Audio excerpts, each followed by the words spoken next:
Bismillahirrahmanirrahim. Class 9th Maths, Federal Board, Unit 1, Matrices and Determinants, Exercise 1.5. Question number 3, Part 4, Matrix D is given. Find the multiplicative inverse if it exists of each. Multiplicative inverse find out करना है अगर exist करता है तो ये हमारे पास matrix given है. Matrix D हमारे पास है 1/2, 1, 3/4 एंड 2. ये मैट्रिक्स डी है हमारे पास. हमने क्या फाइंड आउट करना है? Multiplicative inverse.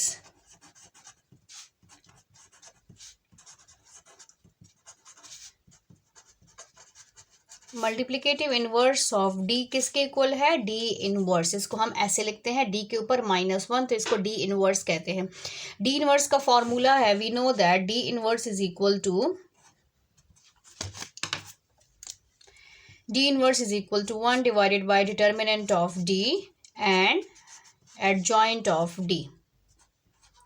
ये D inverse का फॉर्मूला है. मल्टीप्लिकेटिव इनवर्स जब भी आप एक मैट्रिक्स गिवन हो उसका फाइंड आउट करें तो उसका ये फॉर्मूला है.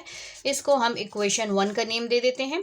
अब इसके लिए हमें क्या चाहिए? एक तो सबसे पहले डिटर्मिनेंट चाहिए. डिटर्मिनेंट ऑफ डी हमने फाइंड आउट करना है और एडजॉइंट. लेकिन एडजॉइंट तब फाइंड आउट करेंगे अगर ये एग्जिस्ट करता है तो डिटर्मिनेंट ऑफ डी से हमें पता चलेगा कि ये एग्जिस्ट करता है कि नहीं करता. अगर सिंगुलर मैट्रिक्स है तो एग्जिस्ट नहीं करता, और अगर नॉन सिंगुलर मैट्रिक्स है तो इट्स मीन कि ये आगे एग्जिस्ट करता है. मल्टीप्लिकेटिव इनवर्स हम फाइंड आउट कर सकते हैं. तो सबसे पहले हम determinant of D find out करेंगे. डी का डिटर्मिनेंट 2 स्ट्रेट लाइन्स. डिटर्मिनेंट को हम 2 स्ट्रेट लाइन से डिनोट करते हैं, 1, 3/4 एंड 2. अब डिटर्मिनेंट कैसे फाइंड आउट करते हैं? इन दो को हम मल्टीप्लाई करते हैं तो ये हो जाएगा 1/2 मल्टीप्लाई 2 और माइनस, फिर हम इन दोनों को मल्टीप्लाई करेंगे तो ये हो जाएगा 1 मल्टीप्लाई 3/4. ये हमारे पास आ जाएगा. 2 को आप कैंसिल करें तो आपके पास हो जाएगा 1 माइनस ये आपके पास आ जाएगा 3, 1 इज 3/4. अब देखें ये फ्रैक्शन है, फ्रैक्शन फॉर्म में है और दो नंबर्स हैं, इसके बीच में माइनस का साइन है तो इसका हम एलसीएम लेंगे. अब इन दोनों को इक्वल करने के लिए हर नंबर के नीचे क्या होता है? 1 होता है. तो हम ऐसे लिख सकते हैं 1 माइनस 3/4. इसके नीचे हम 1 को शो कर लेते हैं. अब इस 1 को हमने 4 बनाना है. एलसीएम के 2-3 मेथड्स हैं, जिस मेथड से भी आप करना चाहें. मैं लाइक फ्रैक्शन के मेथड से करूँगी ताकि आपको लाइक फ्रैक्शन का भी पता हो कि लाइक फ्रैक्शन किसे कहते हैं. आप क्रॉस में 4, 1 इज़ 4 -3 भी कर सकते हैं. आप एलसीएम 4 का एलसीएम लेंगे तो हमेशा हम डिनोमिनेटर का एलसीएम लेते हैं. हम एलसीएम लेंगे 1 और 4 का, तो 1 और 4 का एलसीएम 4 ही आता है. 2 2s are 4, 2 1 is 2, 2 multiply 2 is equal to 4.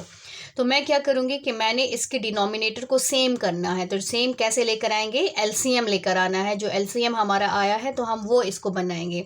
तो ऑलरेडी ये तो बना हुआ है, सिर्फ ये नहीं है तो इसको हम बनाएंगे. तो कैसे बनाएंगे?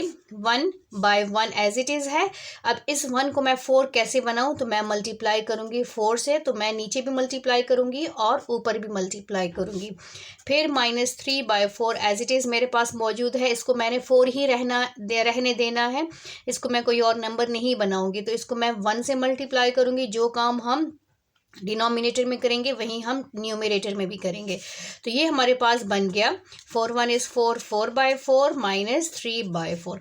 अब देखिए इनके डिनोमिनेटर्स क्या है? सेम है. तो ये लाइक फ्रैक्शन है. लाइक फ्रैक्शन में क्या होता है कि हम सेम डिनोमिनेटर में एक डिनोमिनेटर ले लेते हैं और जो ऊपर नंबर्स होते हैं न्यूमरेटर में एज इट इज़ हम उसको लिख लेते हैं. तो ये हमारे पास आ गया 4 - 3, 4 में से 3 माइनस करें 1/4. तो डिटर्मिनेंट ऑफ डी हमारे पास आता है 1/4. 1/4 which is not equal to 0. इसका मतलब है कि ये 0 के इक्वल नहीं है. तो हम क्या करेंगे? अब इसका मतलब है ये नॉन सिंगुलर मैट्रिक्स है. Determinant of D is not equal to 0.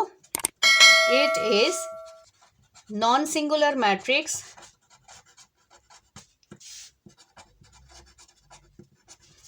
therefore D inverse exist. इसका मतलब है कि हम डी इनवर्स फाइंड आउट कर सकते हैं। अब हमने क्या फाइंड आउट करना है, एडजॉइंट। हमारे पास डी मैट्रिक्स गिवन है जो कि हमारे पास है 1/2 1 3/4 एंड 2। हमने क्या करना है, एडजॉइंट लेना है, taking adjoint on both side. Adjoint of D is equal to adjoint of matrix D, 1/2 1 3/4 and 2। इसमें हमने क्या करना है, जो फर्स्ट डायगोनल है इसकी जगह चेंज होगी और जो सेकंड डायगोनल है इनके साइन चेंज होंगे। तो इसका जो होगा प्लेस, चेंज प्लेस, और जो ये डायगोनल है इसका हम करेंगे चेंज साइन। ये आपने हमेशा याद रखना है।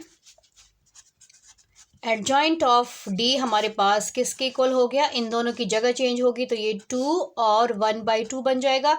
इन दोनों के साइन चेंज होंगे तो ये +1 है, ये -1 बन जाएगा, और ये +3/4 है तो ये -3/4 बन जाएगा। अब हमने क्या करना है, इसको और डिटर्मिनेंट की वैल्यू को पुट करना है इक्वेशन 1 में। पुट इट इन इक्वेशन 1 जो कि हमारे पास है, that is D inverse is equal to 1 divided by determinant of D and adjoint of D।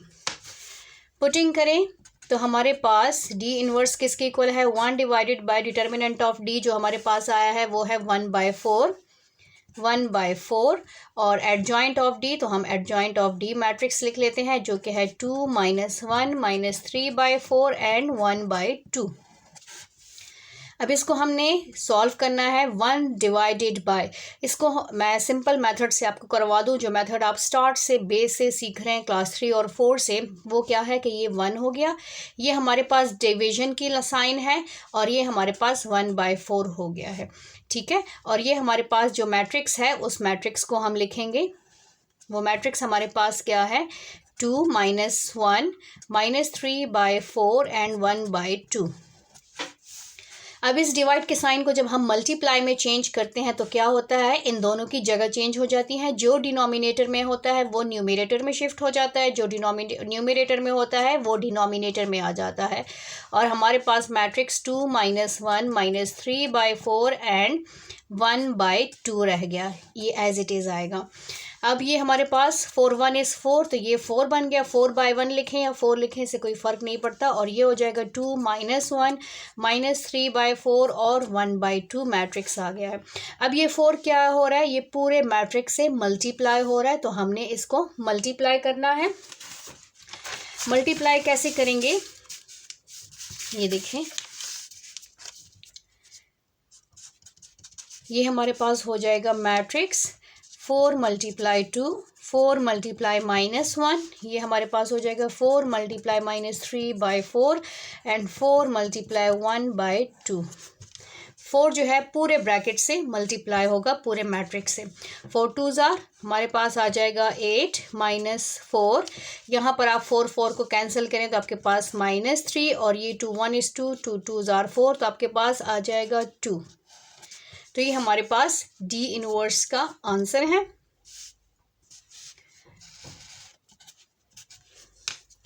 Thank you, अल्लाह हाफिज़।